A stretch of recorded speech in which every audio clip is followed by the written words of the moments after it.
Baik, pada video kali ini kita akan membahas tentang pengaruh ion senama terhadap kelarutan suatu zat. Ini adalah salah satu subbab dalam bab kelarutan dan hasil kali kelarutan.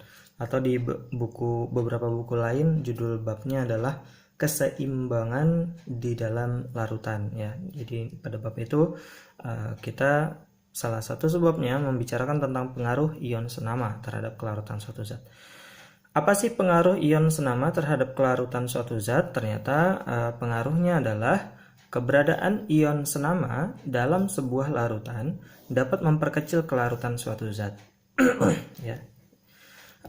Contoh, misalnya saya punya AgCl, peraklorida ya. Peraklorida ini saya ingin larutkan ke dalam 1 liter air ya. Ternyata AgCl yang dapat larut dalam 1 liter air ini adalah 10 gram. Nah, ini angka 10 gram ini hanya gambaran saja ya, bukan angka yang sebenarnya ya. AgCl yang bisa saya larutkan dalam 1 liter air cuma 10 gram. Setelah 10 gram ini larut, saya tambahkan sebutir lagi saja AgCl, dia nggak dapat larut lagi. Artinya konsentrasi yang larut itu yang dapat dicapai sudah mentok ya, sudah mencapai batasnya, yaitu dengan penambahan AgCl sebanyak 10 gram. Nah, AgCl saya ingin larutkan kali ini ke dalam sebuah larutan NaCl ya, taruhlah 0,1 molar atau berapapun molaritasnya. Nah, ternyata AgCl yang saya coba larutkan ke dalam larutan NaCl ini cuman bisa larut sebesar 0,5 gram saja. Ya, jadi kalau di air murni yang tidak ada zat lain di dalamnya itu bisa larut 10 gram, tapi kalau di NaCl cuman bisa 0,5 gram. Ya, setelah 0,5 gram ini saya coba tambahin sedikit, maka dia tambahan itu tidak bisa larut lagi ya. Jadi yang bisa larut cuman 0,5 gram saja. Nah, ini kan jumlah yang jauh lebih kecil daripada 10 gram ya. Jadi kesimpulannya adalah kelarutan AgCl di larutan NaCl lebih kecil ya, yang bisa larut lebih kecil daripada yang bisa larut dalam air. Nah, ini kenapa? Jawabannya adalah karena di larutan NaCl terdapat ion Cl-. Ingat, natrium kan terurai menjadi ion Na+ dengan Cl- ya. Ada ion Cl-. Emang kenapa dengan Cl-? Cl- adalah ion senama gitu ya, atau ion yang sama dengan salah satu ion dari zat yang mau dilarutin gitu ya. Jadi AgCl itu kan Ag+ dengan Cl-. Ya, AgCl mengandung Cl- mau dilarutin ke dalam NaCl yang udah punya Cl- gitu ya. Nah, jadi AgCl nggak boleh larut banyak-banyak. Kenapa? Karena dalam larutan sudah ada Cl- ya. Nah, sudah ada Cl-. Jadi AgCl nggak boleh larut banyak-banyak karena di AgCl juga membawa Cl-. Seperti itu. Keberadaan ion senama, ion yang sama akan mengurangi kelarutan dari ion dari sebuah larutan yang memiliki ion yang sama gitu ya dengan yang mau dilarutin. Oke, seperti itu. Nah, kalau misalnya AgCl ini saya coba sekarang saya larutkan ya ke dalam yang ketiga. Nah, ini ada larutannya adalah larutan NaNO3. Di mana larutan NaNO3 ada Na+, Masya Allah. Ada Na+ dan juga ada NO3- gitu ya, NO3- seperti itu ya. Berapa banyak AgCl yang bisa masuk ke dalam larutan NaNO3? Ini 1 liter juga deh gitu biar adil ya. Nah, ternyata karena di dalam NaNO3 ini ionnya nggak ada yang sama ya dengan yang mau dilarutin. Ini ionnya Ag+ Cl-. Sementara di larutan NaNO3 Na+, NO3-. Ini kan nggak ada yang sama ya. Maka AgCl dapat melarut sebagaimana melarut di air murni. Nah, di air murni dia dapat larut 10 gram nih. Maka di sini juga dia dapat melarut sebesar 10 gram ya. Karena nggak ada yang sama. Jadi tidak ada bentrok, tidak ada masalah gitu ya. Maka dia dapat melarut sebagaimana pada air murni seperti itu. Jadi hanya keberadaan ion yang sama sajalah, ion senama ini yang mempengaruhi kelarutan sebuah zat seperti itu ya. Baik, kita coba latihan soal ya. Nah, ada sebuah soal di sini. Diketahui kelarutan PbCl2 dalam air murni maksudnya adalah 1,62 kali 10 pangkat min 2 molar. Dan yang ditanyakan adalah tentukan kelarutan PbCl di dalam larutan HCl gitu ya. Nah, di dalam larutan HCl. Baik. Ya, kita kerjakan satu persatu. Yang A dulu. Jadi PbCl2 kalau dicoba dilarutkan ke dalam air gitu ya, akan larut dan menghasilkan konsentrasi maksimal yaitu kelarutan adalah 1,62 kali 10 pangkat min 2 molar ya. Nah, kalau PbCl2 dicoba dilarutkan di dalam HCl, nah itu kelarutannya berapa? Harusnya sih berdasarkan teori tadi, ini kelarutannya harusnya lebih kecil gitu ya daripada pada air gitu. Nah, cara menghitung rinci angkanya berapa bagaimana? Yang pertama adalah kita membutuhkan data KSP. Kita membutuhkan data KSP. Di soal ini KSP-nya nggak tahu ya, taunya kelarutan. Nah, ini kita tentukan data KSP-nya terlebih dahulu. Mengubah kelarutan menjadi KSP ini pakai rumus KSP gitu ya. PbCl2 menghasilkan Pb2+ dan 2Cl-. Ya. Lalu rumus KSP adalah konsentrasi ion-ionnya dipangkatkan koefisien.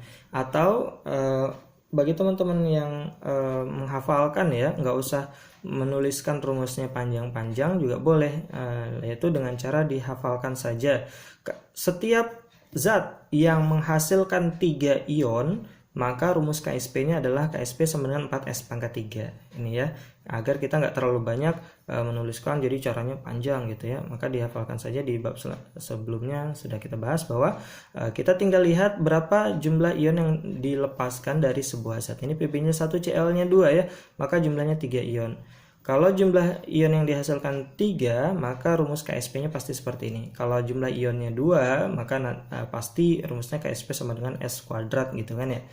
Baik, saya langsung isikan angkanya. S-nya saya ganti dengan kelarutan yang sudah diketahui ya. Nah, ini kelarutannya dalam air. Oke, seperti itu. 1,62 dipangkatkan 3 dapat 4,25. 10 pangkat min 2 pangkat 3 lagi jadi 10 pangkat min 6. 4 kali 4,25 adalah 17 ya. 17 kali 10 pangkat min 6 ini KSP-nya. Nah, kemudian KSP-nya dibawa kemana? Nah, ini baru kita mulai mencari kelarutan PbCl2 di dalam HCl ya. Nah, tadi sudah kita dapatkan KSP PbCl2-nya adalah 17 kali 10 pangkat min 6. Berikutnya, tulis rumus KSP PbCl2. Nah, disinilah kita perlu menuliskan rumus KSP yang detail ya, nggak boleh di skip kayak tadi, langsung KSP sama dengan 4S pangkat 3. Di sini kita harus menuliskan rumus detailnya, ion apa dikali ion apa pangkat berapa. PbCl2 terurai menjadi Pb2+ dan 2Cl-. Jika kelarutan PbCl2 adalah S molar, konsentrasinya adalah S, maka Pb2+ juga S. Kenapa? Karena koefisiennya sama-sama 1. Ini koefisiennya 2, berarti 2 kali lipatnya. Oh, ini salah, maaf ya. Bukan S, ini 2S. Ya, karena koefisiennya 2. Seperti itu. Maka rumus KSP PbCl2 adalah hasil kali konsentrasi ion-ionnya pangkat koefisien. Konsentrasi Pb2+ dikali dengan konsentrasi Cl- dipangkatkan dengan koefisien masing-masing. Pb-nya pangkat 1 dan Cl-nya pangkat 2 seperti itu. Nah, sampai sini ini penting ya. Jadi kita menuliskan rumus KSP yang berisi konsentrasi ion, bukan yang berapa S pangkat berapa ya untuk sebab ini. Sampai sini langkah selanjutnya adalah pakai konsentrasi ion yang sudah ada di dalam larutan. Nah, jadi kan tadi ceritanya itu ada PbCl2 yang mau dilarutin ke dalam larutan HCl. Di dalam larutan HCl itu kan ada H+ dengan Cl- ya. Nah, PbCl2 di sini Pb2+ Cl-, ini pakai konsentrasi yang udah ada dalam larutan. Ya, konsentrasi ion yang sama yang sudah ada dalam larutan. Di sini ada Pb, ada Cl. Ada nggak Pb di sini? Nggak ada. Ada nggak Cl di sini? Di sini ada Cl ya. Ah, ini sama kan ya, ada Cl-. Nah, ini Cl-nya jangan pakai yang 2S, tapi Cl-nya pakai yang dari larutan. Larutannya yang mana? Larutan HCl 0,1 molar.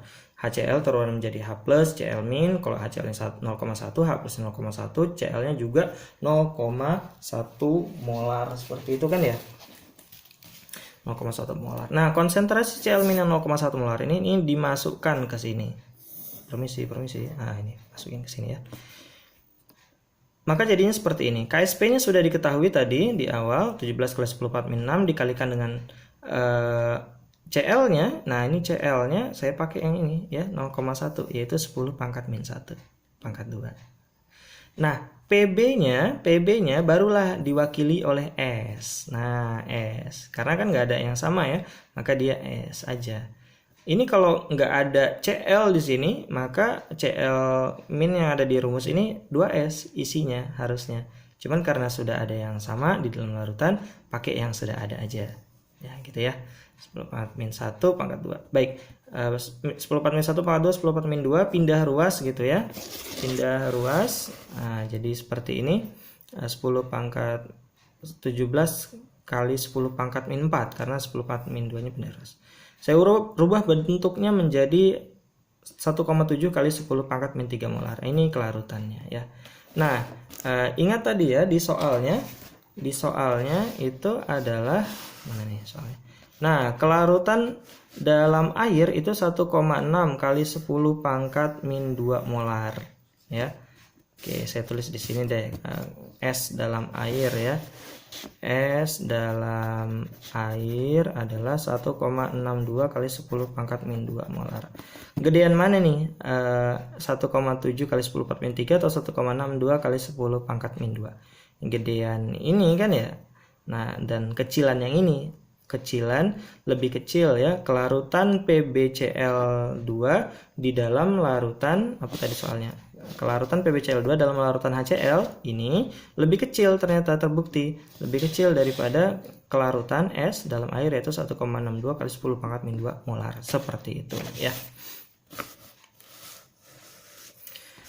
Baik, di soal yang B, berapa massa PbCl2 yang dapat larut dalam 100 ml larutan CaCl2 gitu ya. Nah, jadi tadi yang ditanya adalah kelarutannya dalam larutan yang mempunyai ion senama. Sekarang berapa masanya gitu ya, berapa gram. Baik, caranya gimana? Caranya gini. Pertama, cari dulu kelarutan PbCl2 dalam larutan CaCl2. Seperti tadi kita kan yang A mencari kelarutan PbCl2 dalam HCl. Kali ini cari kelarutan PbCl2 dalam CaCl2. CaCl2 0,1 molar ya. Gitu. Nah, pertama tulis rumus KSP PbCl2 ya. PbCl2 terurai menjadi Pb2 plus 2Cl min. Jika satu itu S, satu itu S, maka 2S. KSP PbCl2 adalah konsentrasi Pb kali konsentrasi Cl min dipangkatkan koefisiennya 2 sampai sini. Nah, sampai sini itu sama kayak tadi, pakai konsentrasi ion yang sudah ada. Apakah di CaCl2 ada Pb? Tidak ada. Apakah di CaCl2 ada Cl min? Ada ya, ada. Nah, CaCl2-nya 0,1 molar. CaCl2 menghasilkan Ca plus 2 buah Cl min. Kalau CaCl-nya 0,1, Ca-nya 0,1, Cl-nya 0,2. Kenapa? Karena di sini koefisien 2. Kalau 1 jadi 0,1, 2 jadi 0,2 gitu kan ya. Nah, ini dimasukin ke sini. Jadi Cl minnya pakai ini 0,2 atau 2 kali 10 pangkat min 1. Pangkat 2, 4 kali 10 pangkat min 2. Nah, ini KSP-nya sudah diketahui tadi ya, hasil cari kita yang pertama tadi, pakai yang tadi saja. Nah, maka 4 kali 10 pangkat min 2-nya pindah ruas ke sebelah kiri ya. Nah, ini ada ininya nih, harusnya nih. Mana spidolnya? Nah, 4 kali 10 pangkat min 2-nya pindah ruas ke sebelah kiri. Jadi 17 dibagi 4. Ya, 4,25. 10 pangkat min 6 bagi 10 pangkat min 2, 10 pangkat min 4. Lagi-lagi ini kelarutan ini 4,2 kali 10 pangkat min 4 ini lebih kecil daripada kelarutan PbCl2 dalam air murni ya, yaitu 1,62 kali 10 pangkat min 2 tadi ya. Lagi-lagi ini lebih kecil. Nah, ini kan baru dapat kelarutannya ya, ini baru kelarutannya, dan kelarutan itu satuannya ada molar. Yang ditanya itu bukan kelarutan, bukan molar, tapi yang ditanya adalah massa. Nah, apa rumus yang menghubungkan antara massa dengan gram? Massa dengan gram, massa dengan molar. Apa rumusnya? Rumus molaritas biasa ya. Rumus molaritas biasa, molaritas adalah gram per mr dikali 1000 per mililiter larutan gitu ya. Oke, molaritasnya ya ini kan kelarutan satuannya molaritas ya. Molaritasnya pakai angka ini, yaitu 4,25 kali 10 pangkat min 4 sama dengan gramnya ini yang ditanya. dibagi MR. MR-nya belum ada ya, kita harus hitung dulu. Tadi katanya di soal, mana soalnya? Nah, ini soalnya. Ya. Nah, AR-nya PB adalah 206, CL 35,5 ya. Maka seperti apa nih? Maka PB CL 2, MR-nya berapa? PB-nya 1, 206 ditambah 2 kali dari 35,5 ya, 71 ya. Sama dengan 277 gitu ya MR-nya. Masukin ke sini 277 dikali 1000 dibagi mililiter. Mililiternya jadi katanya 100 mililiter. 100 mililiter. Ya. Ini coret-coret ya. Oke, baik. Nah, kemudian saya pindah ruas nih. 277 ini pindah. Maka gram sama dengan 4,25 dikali 10 pangkat min 4 dikali 277. Ini 10-nya pindah ruas jadi di bawah ya, dibagi 10 seperti itu ya. Nah, ini jadi 4,25 dikali 277 dikali, nah ini 10 pangkat min 4 dibagi 10 pangkat 1 ya, jadi 10 pangkat minus 5 gram. Nah, ini tinggal dihitung ya, tinggal dihitung angkanya sekian. Seperti itu caranya. Baik, jika masih ada pertanyaan silahkan disampaikan ya. Nanti kita lanjutkan. Selanjutnya adalah sebab memprediksi terbentuknya endapan campuran yang menghasilkan endapan atau tidak. Kita dapat memprediksi dua buah larutan kalau dicampurin, maka campuran tersebut akan membentuk endapan atau tidak. Nah, itu adalah sebab selanjutnya di bab kelarutan ya. Oke, sampai sini terima kasih banyak. Dadah.